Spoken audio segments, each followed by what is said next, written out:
Hello my dear students, कैसे हो आप सभी लोग। शिल्पा होम साइंस क्लासेज में आप सभी लोगों का स्वागत है। तो चलिए स्टार्ट करते हैं आज की क्लास। और आज की क्लास स्टार्ट करने से पहले हम लोग इसके पहले वाले क्लास का फटाफट से रिवीजन कर लेंगे। तो हम लोगों ने इसके पहले क्या पढ़ा था, हेपेटाइटिस रोग के लक्षण पढ़े थे, जिसमें व्यक्ति को बहुत ज़्यादा उल्टी होती है और क्या होता है, वो कुछ भी भोजन लेता है, मतलब वो खाने के माध्यम से कुछ लेता है या पीने के माध्यम से पानी, जो भी चीज़ें लेता है उसमें क्या होता है, वो पचता नहीं है, व्यक्ति को उल्टी हो जाता है। इससे क्या होता है, व्यक्ति के अंदर बहुत ज़्यादा कमजोरी हो जाती है, व्यक्ति को बेहोशी की स्थिति में आ जाता है, व्यक्ति के शरीर पर सूजन हो जाते हैं, उनके मल मूत्र में परिवर्तन देखने को मिलता है। ये सब क्या है, हेपेटाइटिस रोग के लक्षण हैं। फिर हम लोगों ने पढ़ा था कुष्ठ रोग से बचने के उपाय, जिसमें रोगी के वस्त्र तथा बर्तन जो है जिसमें व्यक्ति भोजन करता है उसको अच्छे से धोकर सुखाकर तब यूज करना चाहिए और साफ सफाई का अच्छे से ध्यान रखें। और अगर कोई व्यक्ति जो ठीक ठाक है, जिसका स्वास्थ्य ठीक है, वो संक्रमित व्यक्ति के पास न जाए जिसको कुष्ठ रोग हुआ है।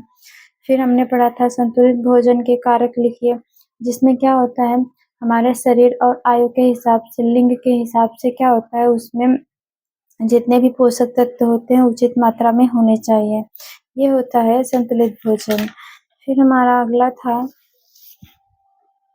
आधुनिक युग में आधुनिक युग में संयुक्त परिवार लुप्त होने के कारण, जिनमें से क्या था, नगरीकरण, औद्योगिकरण, स्त्रियों की कलह की स्थिति, जनसंख्या वृद्धि और यातायात के साधनों में उन्नति, सामाजिक कानून पर प्रभाव, ये सारी चीजें।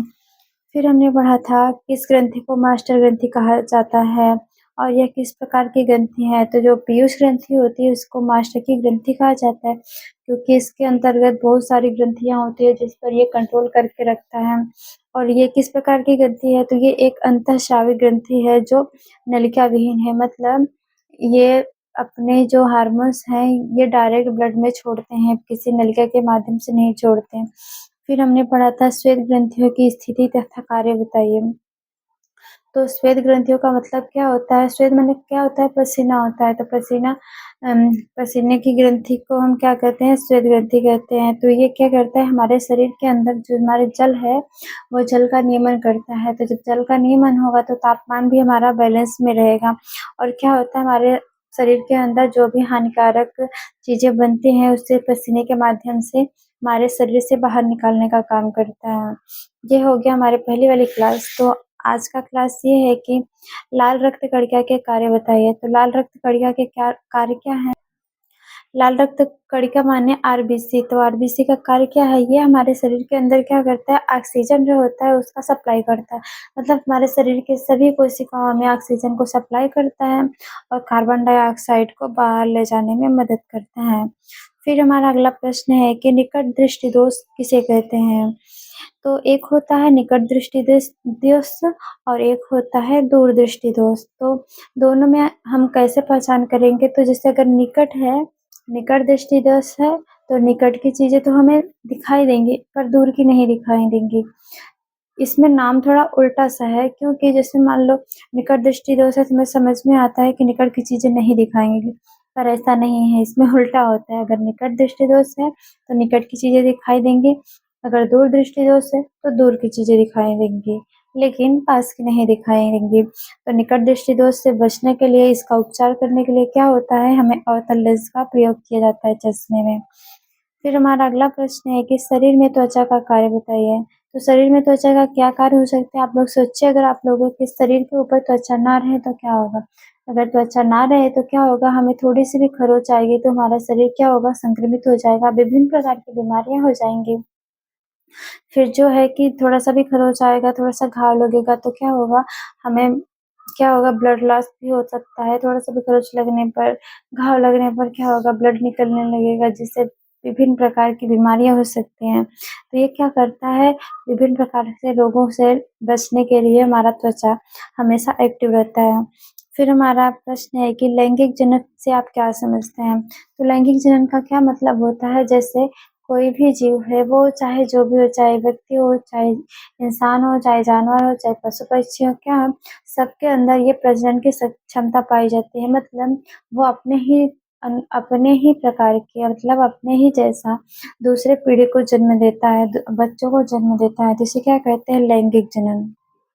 और लैंगिक जनन में जो भी हमारे ऑर्गन्स काम करते हैं उसे क्या कहते हैं प्रजनन तंत्र कहते हैं। फिर हमारा अगला प्रश्न है,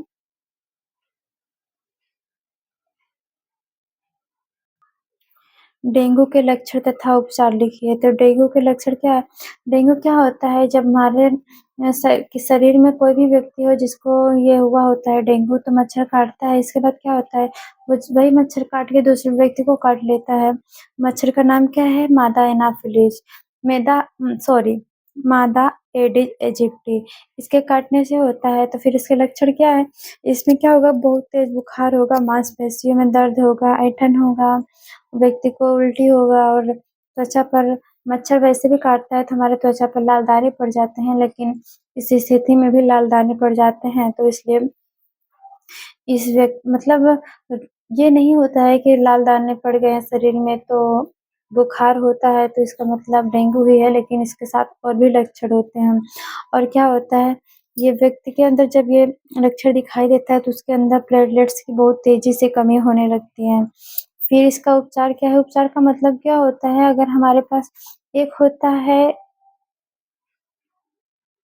एक होता है बचाव और एक होता है उपचार। तो उपचार क्या होता है?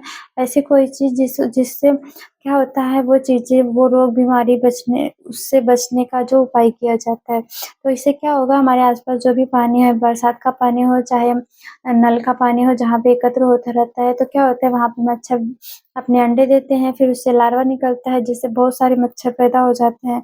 तब इस सब से बचना चाहिए हमें, अपने आस-पास पानी नहीं रुकने देना चाहिए। कूलर, पंखा है उसमें जो भी पानी ज़्यादा दिन तक रहेगा तो उसमें कीड़े पड़ जाते हैं, उसमें मच्छर अंडे बच्चे दे देते हैं, तो ये सब चीज़ों से बचना चाहिए। और क्या होता है, आप लोगों ने ओडोमॉस नाम का एक क्रीम सुना होगा, तो ये क्या होता है, मच्छर ना काटे इसलिए व्यक्ति अपने हाथों पे उसको लगाते हैं। तो ऐसे विभिन्न प्रकार के तेल हैं, मतलब सॉरी क्रीम क्रीम है, स्प्रे है, लिक्विड है, जिसे लगाकर हम बचते हैं मच्छर से। फिर हमारा अगला प्रश्न है कि क्षय रोग से बचने के 2 उपाय लिखिए। तो चाहे क्षय रोग हो, चाहे टीबी हो, चाहे एक्जिमा हो, ये सारी चीज़ें क्या हैं, टीबी के ही नाम हैं। तो इससे बचने के लिए जब बेबी पैदा होता है तो उसको 24 घंटे के अंदर ही बीसीजी का टीका लगाया जाता है। फिर या तो टीबी के रोगी हैं जो भी हैं, उनसे बचना चाहिए, क्योंकि जब टीबी के रोगी होते हैं उनके मल-मूत्र और बलगम जो भी चीज़ें होती हैं उनमें ये जीवाणु पाए जाते हैं, जिससे स्वस्थ व्यक्ति को भी संक्रमित कर देते हैं। इससे रोगी से दूरी बनाकर रखनी चाहिए और अपने मतलब अच्छे से सावधानी रखनी चाहिए। ठीक है? तो आज का क्लास यहीं ख़त्म करते हैं, मिलते हैं अपने नेक्स्ट वीडियो में। और आप लोग को क्लास अच्छी लगी हो तो लाइक, कमेंट ज़रूर करें, जो भी ना समझ में आए। Thank you.